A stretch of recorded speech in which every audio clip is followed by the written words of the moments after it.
Hey, welcome to another PHP 2 video. In this video, I'm going to talk about the process of checking out and running your cart.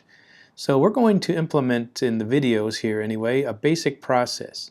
So if you think of how the experience of the user starts, he's probably browsing items in the store.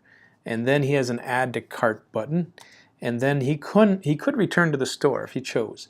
And then the other option that we just did in a previous tutorial was the update quantity. And hopefully you have that working by now. Then once you've decided that it's time to check out, the next step that we're going to create is number 3, add a credit card. So you have to either type in a number or have one saved on file.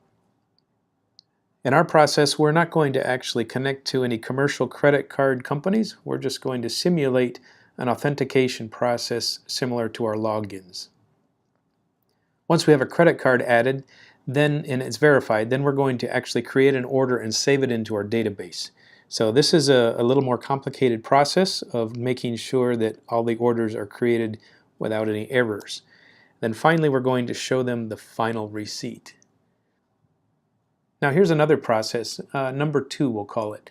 So we have the same 3 steps here where we have browse, add to cart, and then add a credit card. However, you might have something like this where you add or confirm an address. And so shipping addresses are not addressed in the tutorial that I have here. However, I have them in my database, and so that looks like some unfunded mandate that needs to be completed. Insert here, create order to save, and then show the final receipt. Number 7 is send an email. So we don't have any email server built into MAMP, so it's a little harder to implement, but you could have third-party gateway services and send a receipt to the user.